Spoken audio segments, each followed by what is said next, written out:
Shalom, I'm giving all praise to Yahweh, Shem Yahushai, Shem Kakotah, Shalom. To the 144,000 and rest of the elect out there, Shalom to you all. Anyway, I'm going to entitle this video, Israelites or Israelites in secular history.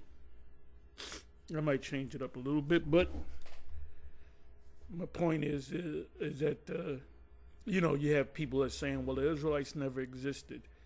You got these Kemetic individuals, Sarnetta and that gang, what do you call it, the Black Conscious Movement. Their whole argument is that, first of all, there's no such thing as Israelites. Well, this is secular history, right?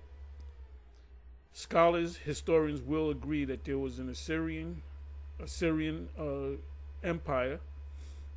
One of the kings was a man by the name of, and that's not his name, by the way, that's his title, Shalmaneser.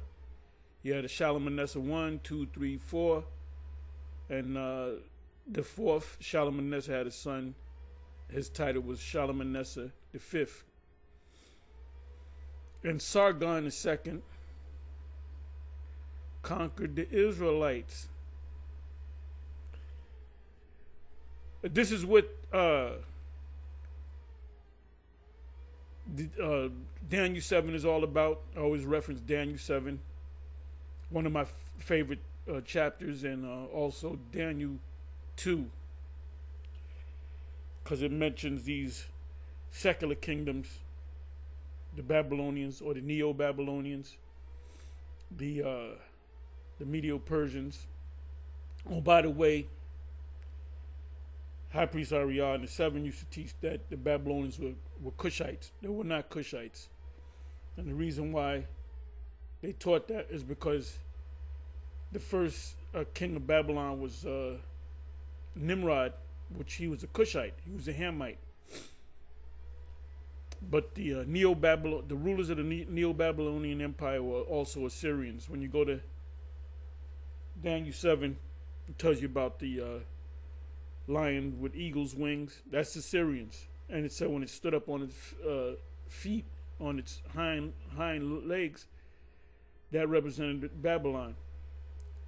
That meant that the Assyrians, the king, the prominent king that had the vision, Nebuchadnezzar, was actually an Assyrian, not a Cushite. So it says that's why we changed a lot of things since the seven were here and teaching. They didn't have the whole truth, and the whole truth.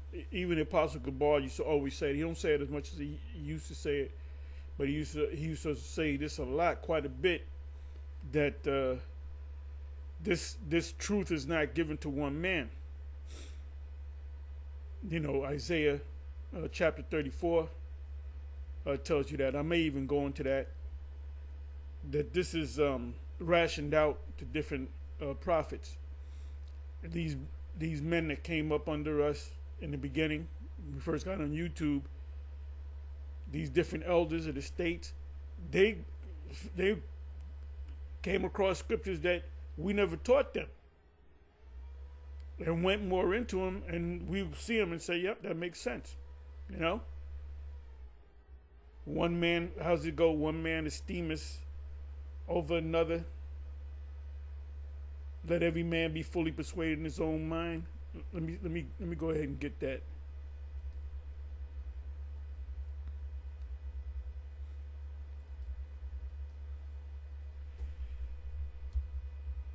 Let every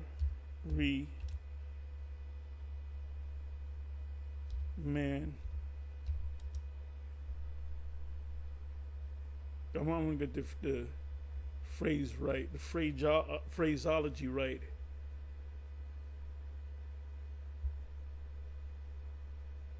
Be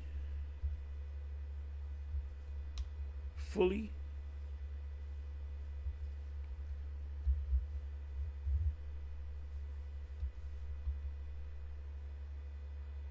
Let's see what comes up.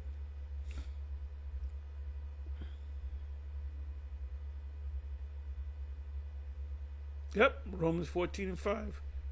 One man esteemeth one day above another, or another man. Another man esteemeth every day alike. Let every man be fully persuaded in his own mind.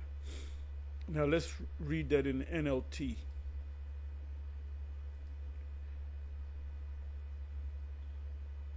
And yes, the Israelites are spoken about throughout secular history.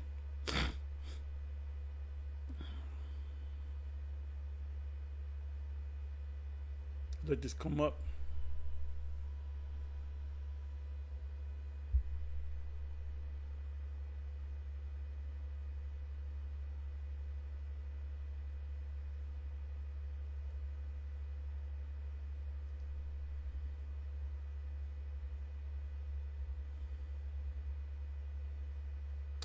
Oh, let me see here.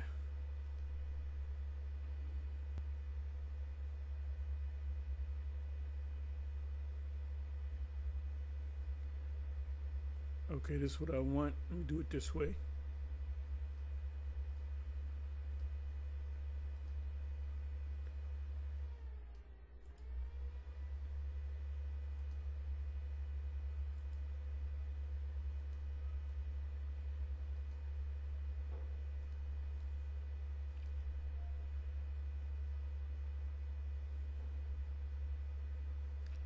In the same way, some think one day is more holy than another day, while others think every day is alike. You should each be fully convinced that whichever day you choose is acceptable. I don't like that breakdown. Didn't say nothing about day in the King James. Let's go to the BBE, Basic Bible in Basic English. Let's see what it says.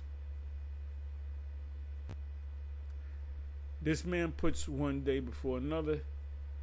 To that man, they are the same. Let every man be certain in his mind.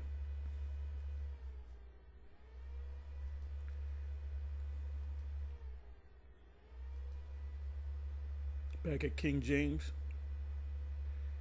One man esteemeth one day above another, another esteemeth every day alike. Let every man be fully persuaded in his own mind. Now, in a spiritual sense, that's talking about when you teach somebody, you can't shove this down nobody's throat. Like the IUIC shove things down his throat, like this right here. I'm just going to show you this. This is from IUIC London, right? The Bible says we can't eat chicken.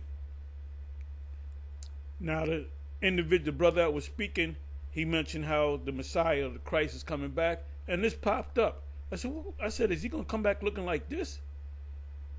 This is some, alphabet stuff right here. Tight black. What is Nate doing? Yeah, and I put this up. I put the site up. It's, who did I give it to? I gave it to somebody. I believe I gave it to Manat Zakbar. It says, I guess, this is at 1755, I guess the Lord is coming back looking like this. The Lord ain't coming back looking like this. Looking like Sylvester's cousin. The Lord's not coming back looking like this. This guy is waxing worse and worse. That's why we believe he sold out. Out of all the pictures they can put up of the Messiah, why are you going to put up a picture and the motherfucker's black? Some demonic Mo.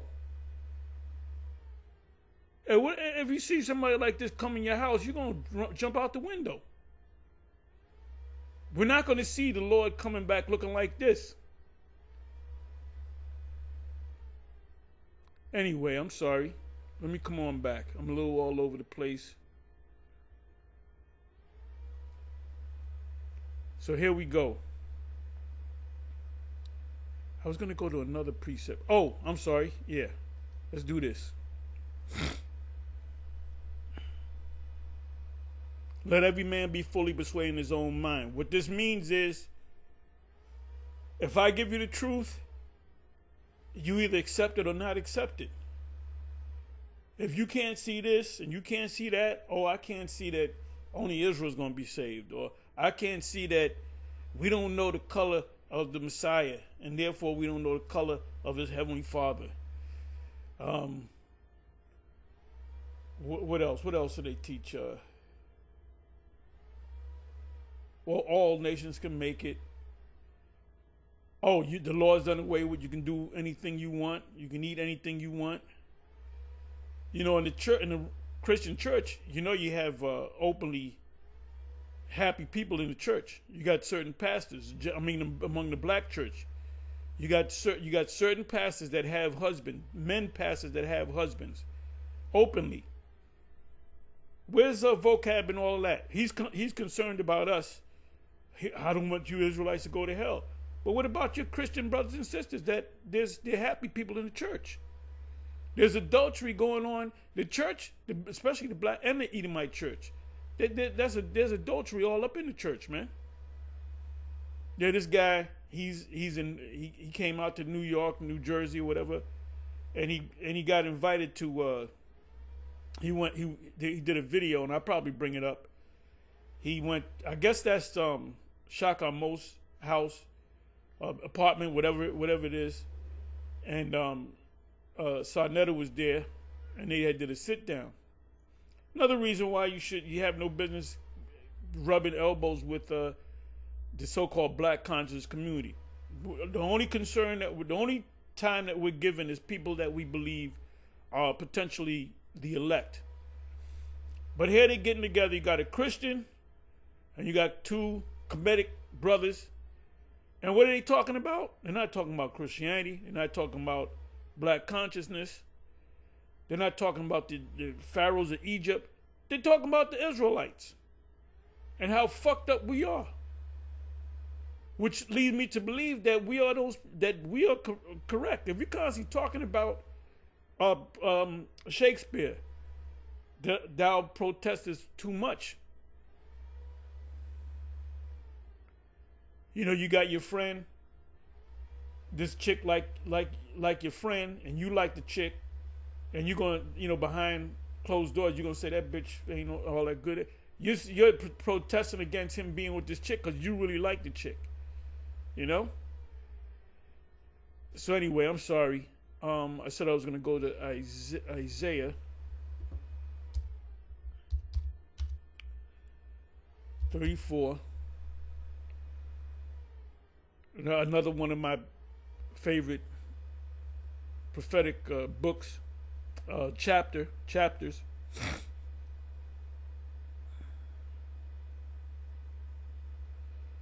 Matter of fact, it said the heavens shall roll together as a scroll. I may go to the commentary just to see what they say about it. I'm sorry, bring this down. Okay, seek ye out of the book of Yahweh and read, no one of these shall fail. What does it mean by no one of these shall fail? No one of the prophecies shall fail. In particular, this vision that Isaiah saw, Yahweh by Hashem Yahweh Shai is saying, or everything that you saw, that you just witnessed, is going to happen. Just as you saw it. And I'm going to read this in NLT as well. Seek ye out of the book of Yahweh and read, no one of these shall fail, none shall want her mate. You can't mate. You got a guy, well, I'm into the Bible, yeah, I'm into being an Israelite, but I also go in the Quran and the book of Yasher and this book and that book. For my mouth it hath commanded, and his spirit it hath gathered them. And he hath cast the lot. I'm going to look up the word lot for them. and his hand have divided it unto them by line. They shall possess it forever, from generation to generation shall they dwell therein. And he hath cast the lot for them, and his hand have divided it unto them, meaning the prophets. Now, so let me look up the word, and he hath cast the lot for them.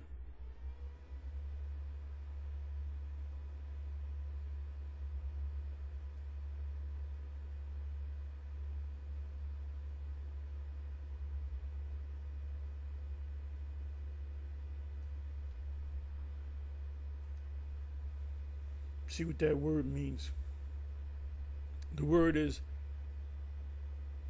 gawarao.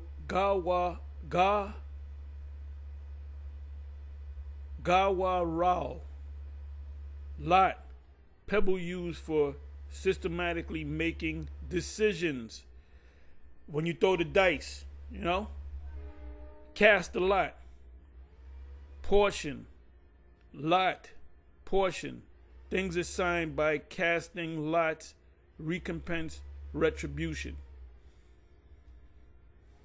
Lot, pebbles used for systematically making decisions, portion. Lot, portion, things assigned by casting lots. Give you an example. Acts chapter 6, they had to replace the Judas Iscariot, which was one of the 12, with ultimately they cast a lot, and the lot fell on Matthias. So Matthias became one of the 12. Now the 7 used to teach that Apostle Paul was one of the 12. Apostle Paul was not he was an apostle, but he was not one of the 12.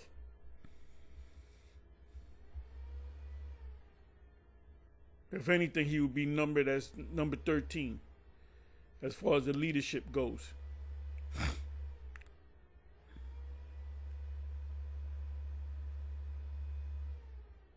Right, and Aaron shall cast lots upon the 2 goats.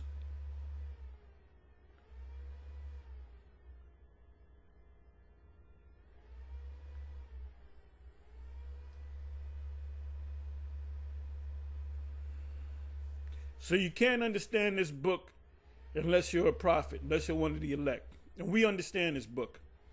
Christians don't understand this book. Like I said, you deal with a Christian, go into the prophecies, they'll get lost when it comes to the prophecy. And that includes vocab Malone. So let me see. It's going to go someplace else. You know what I'm going to do? Let me do this.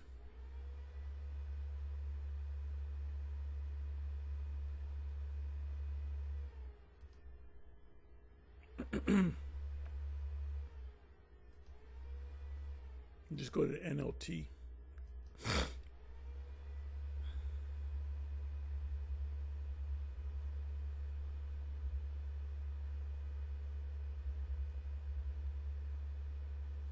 Fourth verse, the heavens above will melt away and disappear like a rolled-up scroll. The stars will fall from the sky. That's the missiles. Like withered leaves from a grapevine, or shriveled figs from a fig tree.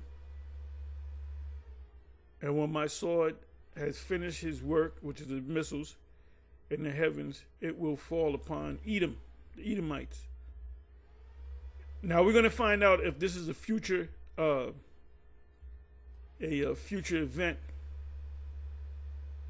that basically it's yet to happen, right?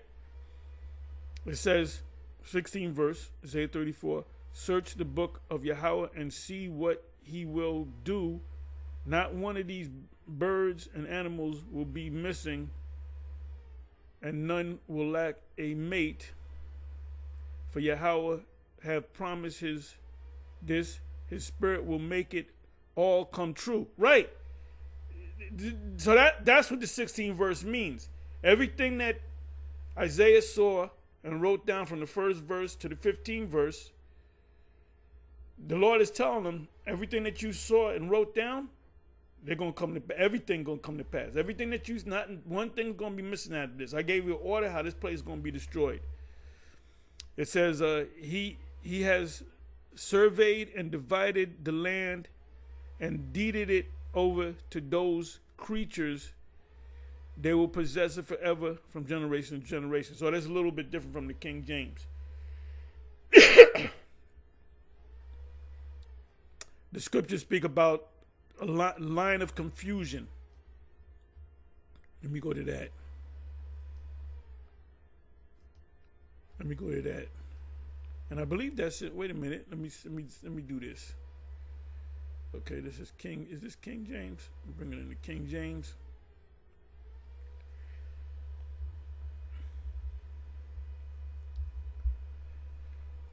Put it in line. Right, there we go. 11th verse.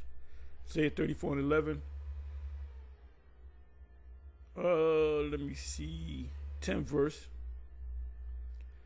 It shall not be quenched night or day. This is Babylon in Revelation on fire. Revelation 18. The smoke thereof shall go up forever, or for a long time. Not forever, because the smoke is going to dissipate and the fire is going to stop. After the fire goes down, stops burning, then you have smoke. You have smoke, billowing smoke, and then that's going to die down. So forever doesn't always mean forever.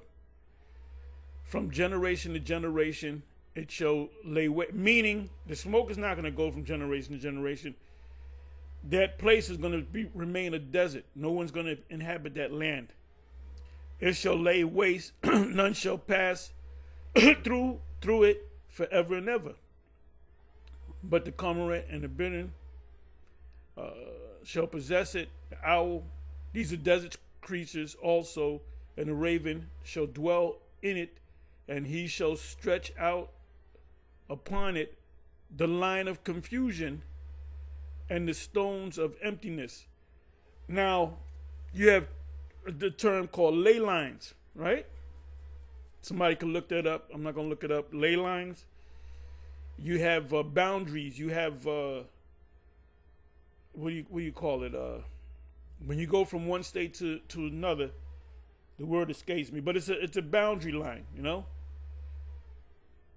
And a simple word, I can't bring it to mind.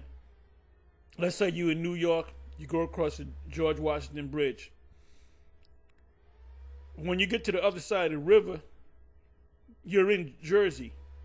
So there's an invisible line there, right?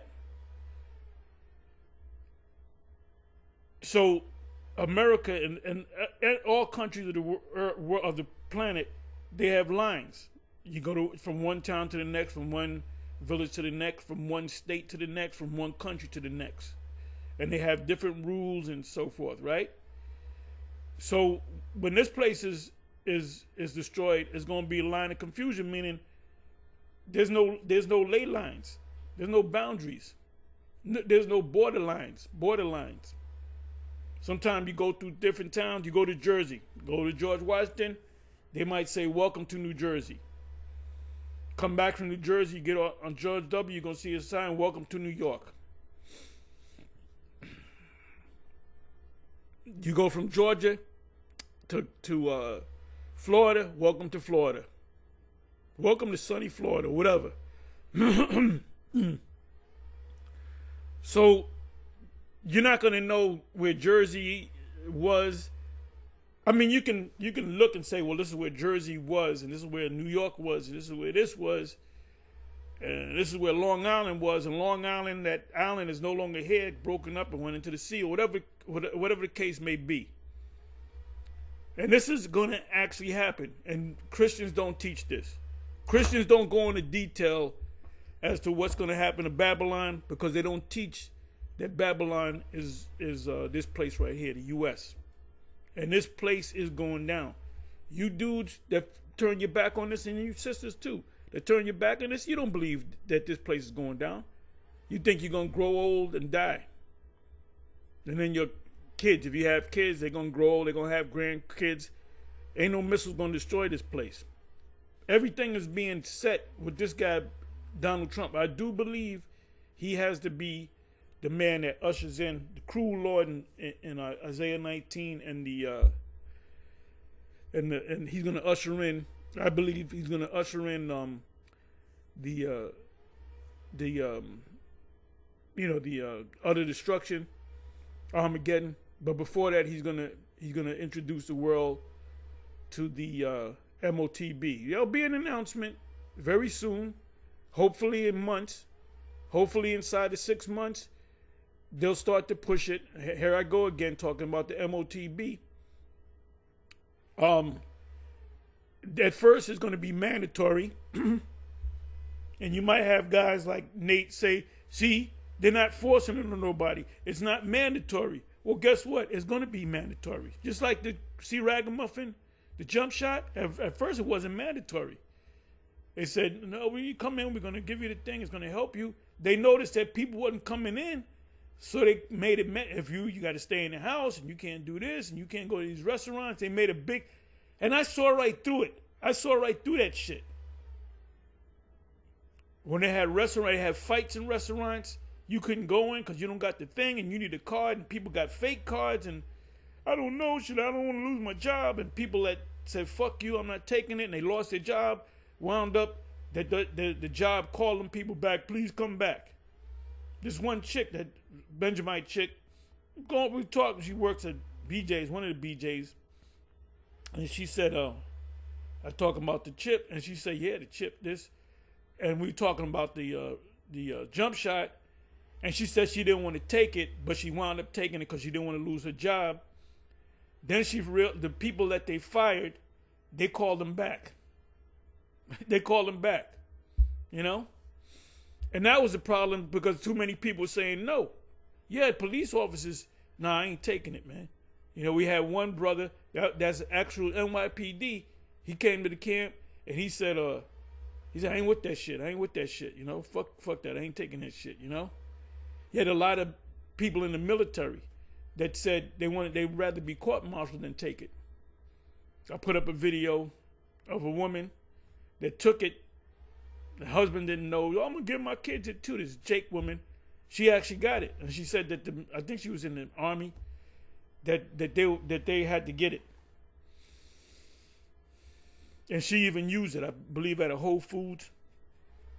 She used a palm scanner, but she didn't put her palm down. She put her wrist down, and she pointed. She said, "The chip is right in my wrist." The future is in our hands. Anyway, yeah, I go on the chip, but I'm all over the place. But let me get back to this. Where am I?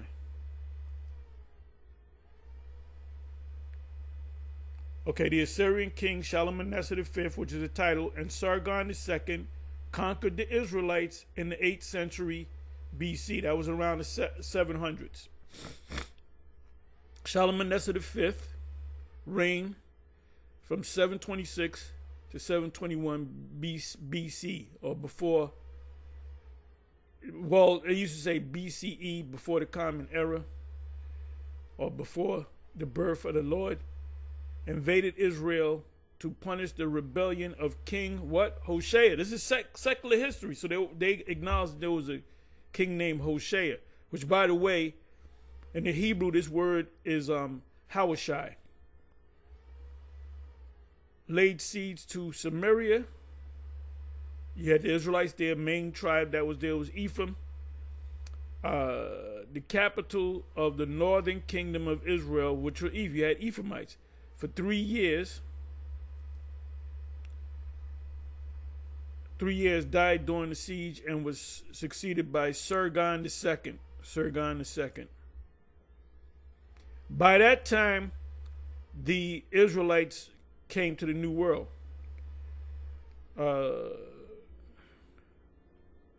Reigned 722, 705 BC, completed the destruction of Samaria and carried the survivors captive into Assyria, set the stage for the loss.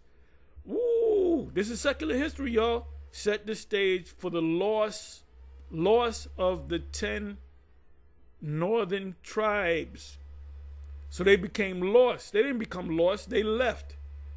Other Syrian kings who played a role in the history of Israel included Sennacherib, attacked Judah during the reign of King Hezekiah and destroyed most of its principal cities. Ultimately, it was the Babylonians that took them down. Assur-nisipal II made Assyria into a fierce fighting machine because you had the heathens up in there. Tiglath-Pileser III seized the throne from Ashur-Niriyat, whatever, the fifth.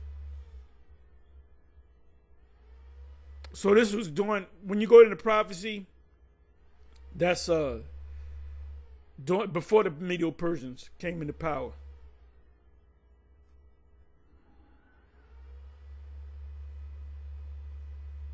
Okay, what was I gonna do? Okay, it says that they were lost. Set the stage for the loss of the 10 northern tribes. Let me do this.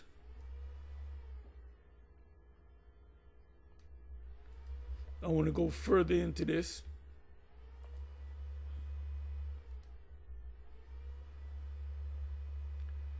Let me go to Sargon II.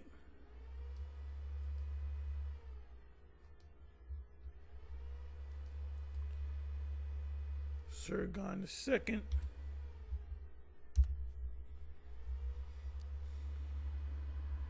Sargon II, the Assyrian king, is considered to have directly caused the loss of the 10 tribes of Israel by conquering the northern kingdom of Israel, including the capital Samaria, and deported a large number of its inhabitants across the Assyrian Empire, effectively dispersing their identity and culture, thus setting the stage for the loss of these tribes as a distinct group. Now that's these that the 10 tribes are still in the Middle East. They just mingled among this. No, that did not freaking happen. All right, that they got dispersed. So they all got together and they went to the other side of the world, right? So this is some BS. Let me do this. Let me do it this way. The 10 lost tribes came to the Americas.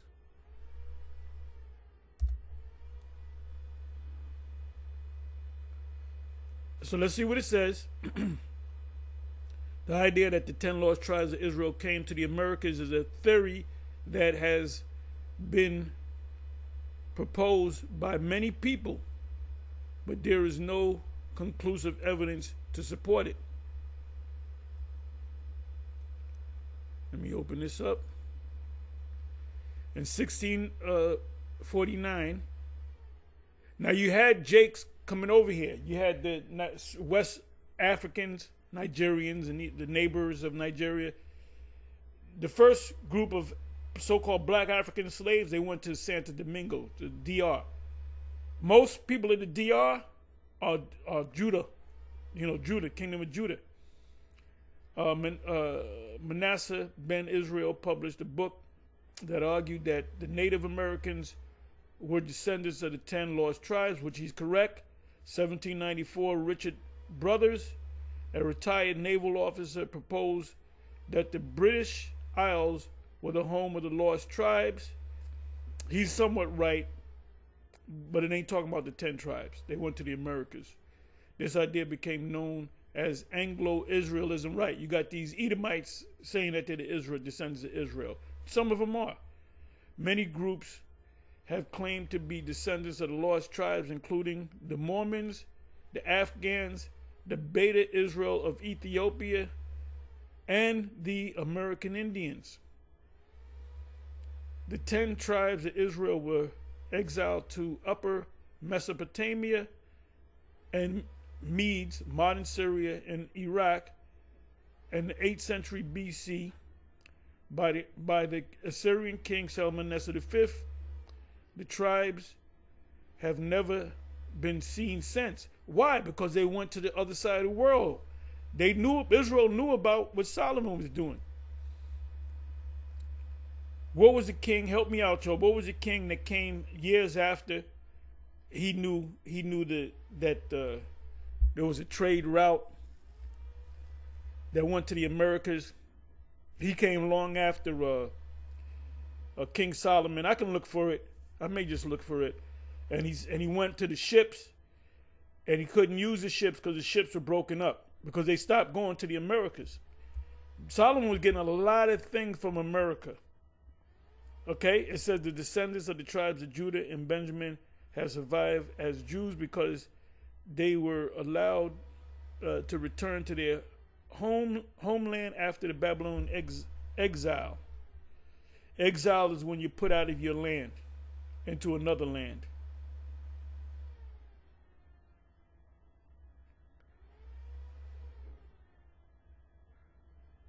Okay, what was the first tribe in the Americas? I'm going to read a little bit more. In the 1970s, college students in archaeology, such as myself, learned that the first human beings to arrive in North America had come over a land bridge from Asia and Siberia, which is BS, approximately 13,000 to 13,500 years ago. The first North Americans, were known collectively as Clovis people, which is BS. That's a theory.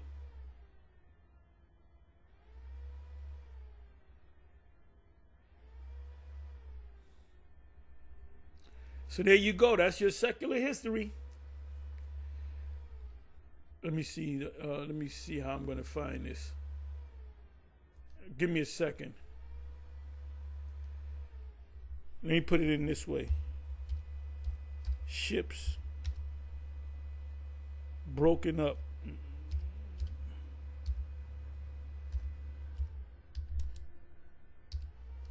Let's see what comes up.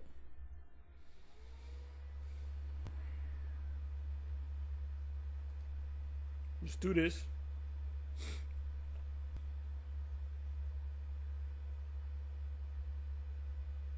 Okay.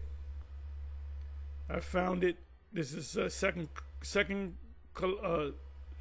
Chronicles 20:37.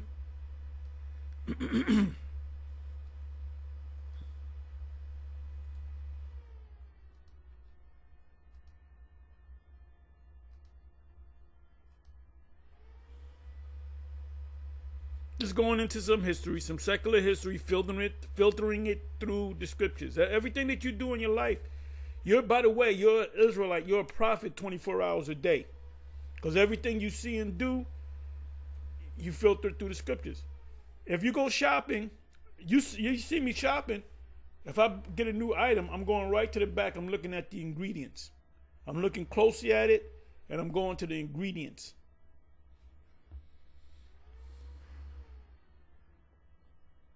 Because they'll put pork in there, and they won't say it's pork. They'll use a scientific term, which is pork, or it's made from pork. A lot of times you're eating pork, don't realize it.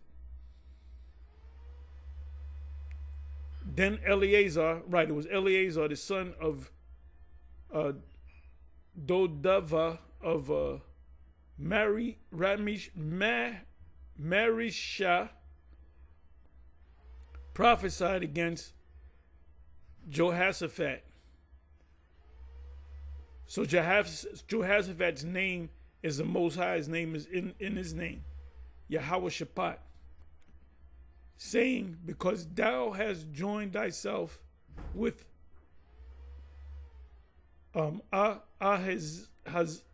Ahaziah, the Lord have broken thy works, and the ships were broken, that they were not able to go to Tarshish.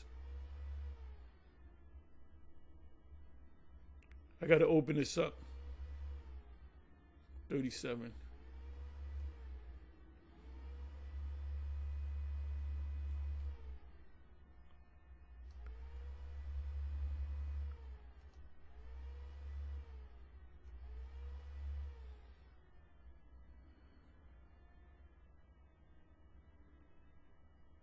Give me a second here. Alliance displease the Most High.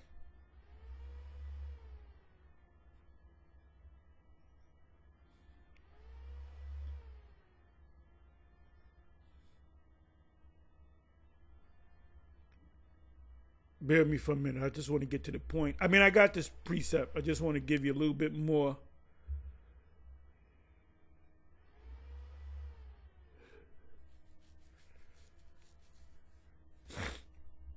Let me try this.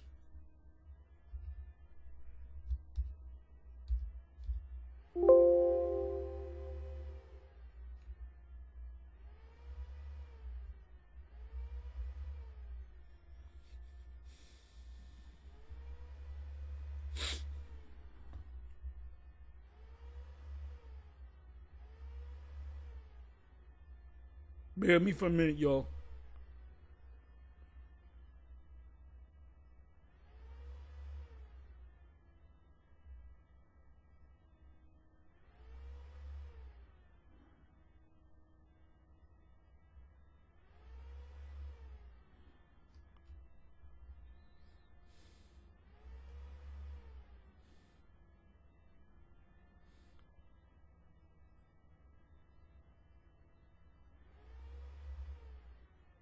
You know what? Let me do this.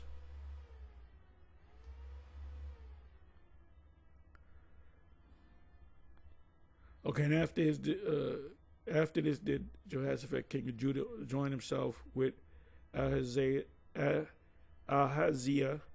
king of Israel,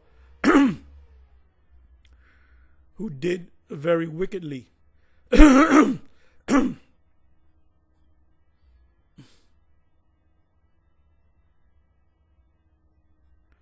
And he joined himself with him to take ships to go to Tarshish, and they made the ships in Ezion Gabar. Let me do this. I mean, I got the precept, but I just want to.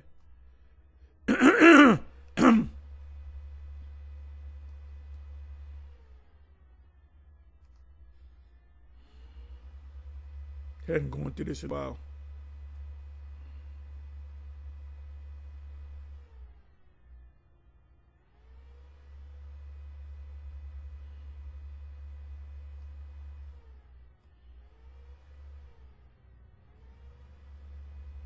Okay, same ships. This is the proof.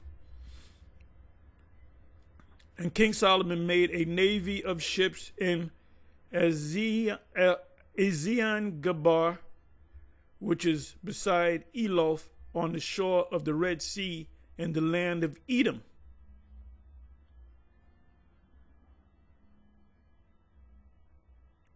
It says, Jehoshaphat made ships of Tarshish to go to Ophir. Ophir, the scholars say there's an Ophir over here, but Ophir is in America. Even the fine gold of Ophir is America. The best gold came out of the Americas, Ophir for gold. But even Edomites that were coming over here in the 1800s, they were calling parts of this land Ophir. I believe they were calling Brazil. Brazil was a Hebrew word for gold, but they went not for the ships. Right, this is what I wanted. This is beautiful too. It says, Jehoshaphat made ships of Tarshish to go to Ophir for gold, but they went not, for the ships were broken at Ezion Gabar. So where's the connection between Solomon? 1 Kings 9 verse 26. And King Solomon made a navy of ships in Ezion Gabar. And I'm going to see on the shore of the Red Sea. And he went back and forth to the Americas. So King Jehoshaphat tried to do the same thing, but the ships were broken up. Ophir is America. Then went Solomon to Ezion-Geber and to Elath at the seaside in the land of Edom, because we had rule over Edom, so you can go up in there. That was an occupation, and he joined himself with him to make ships to go to Tarshish, and they made the ships in Ezion-Geber. This is the same Jehoshaphat when you open it up. So he said, we're going to go back to the Americas. Ophir. Let's go to Ophir.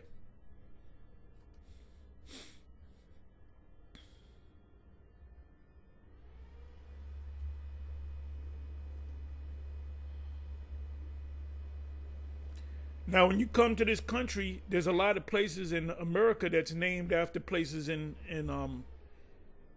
the ancient world. You have Canaan in I believe it's Canaan, Connecticut. You have a lot of places in America that's named after places in Israel, in the land of Israel. I'm sorry. Let me go to, I'm looking for the word Ophir. Pretty much I'm just taking secular history and filtering it through the scriptures. It's Awapayar.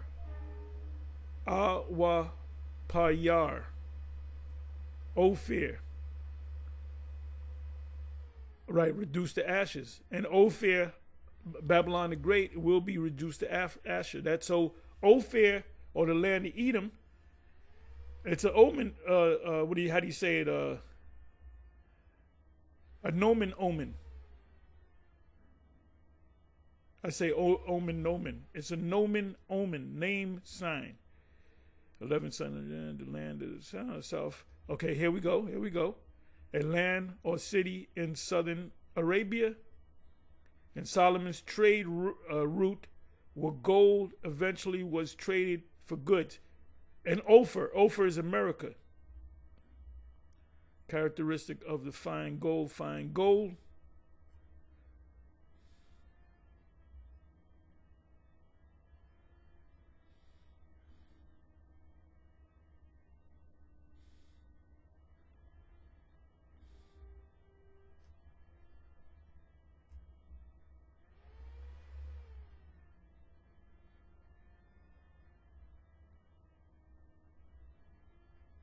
Okay, let me open this up.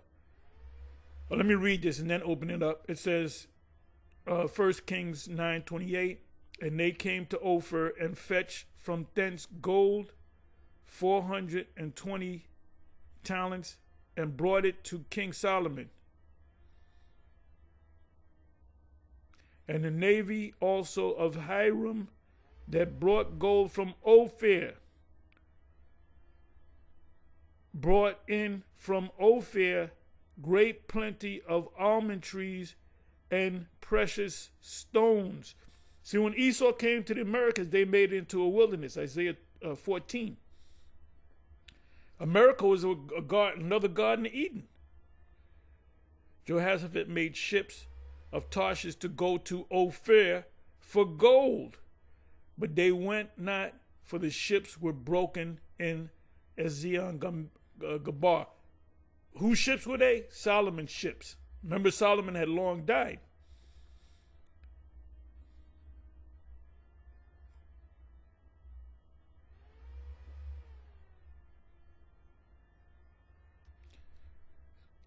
First Chronicles 29:4, even 3,000 talents of gold, and the gold of Ophir, America, and 7,000 talents of refined silver to overlay the walls of the house with all. When Solomon had his house built, he had a lot of gold. So where did he get the gold from? Over here in America, because we knew about America. During the time of the Roman Empire, the Romans didn't know nothing about America. Here it is again, another reference to Ophir. Brought gold from Ophir. Then shalt thou lay up gold as dust, and the gold of Ophir, as the stones of the brooks. It cannot be valued with the gold of Ophir, with the precious onyx or the sapphire. Psalm 45:9. King's daughters were among the honorable women. Upon thy right hand did stand the queen in gold of Ophir. That was the best gold that you can get. Isaiah 13:12. I will make a man more precious than fine gold, even a man than the golden wedge of Ophir. Ophir is the Americas. Let me try something. Ophir.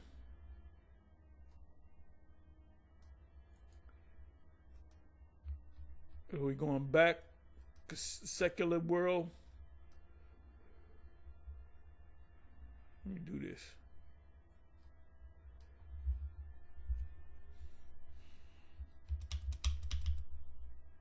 See, Christians don't talk about this stuff. Let me see. Is Ophir in the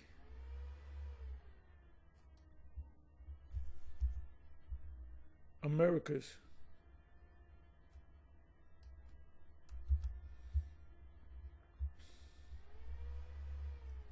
Let's see what they say.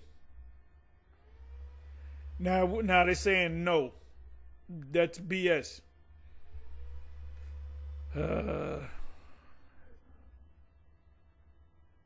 No, it mentioned. Now, a couple of years back, they said it. Now they're not saying it. Okay, some believe Ophir is in Sri Lanka or India, or Pakistan.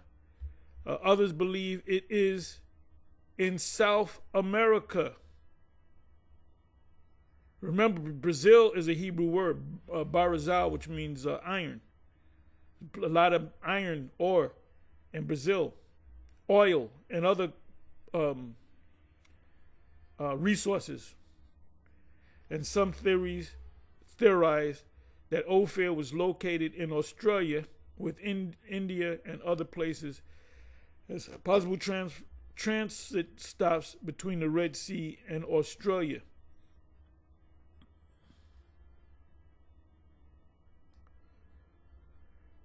It says others believe it is in South America.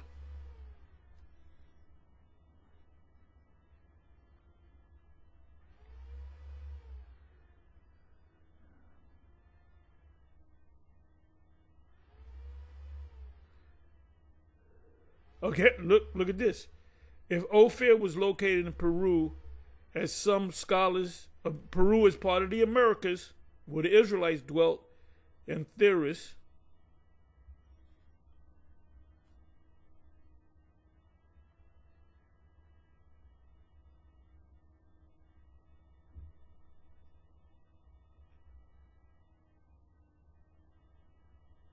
and they say in the Philippines, they do agree that it's outside of Israel, outside of the scope of the land of Israel, the Middle East.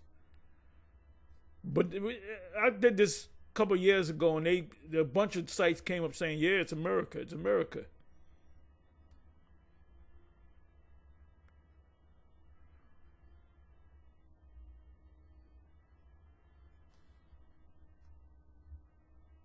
So we don't believe it, we know it to be true. And that's why the Northern Kingdom went to the Americas, because they said that's another paradise. We can get away from these heathens, and then we can keep the laws. Now, when we went over there in the beginning, they kept the laws.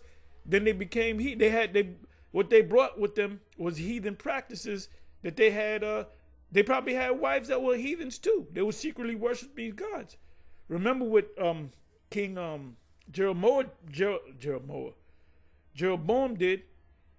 He's to seal the deal. He pulled out 2 calves of that goes back to Egypt when we left out of Egypt. Let me do this. Bear with me for a minute. 2 calves. Let's see what comes up.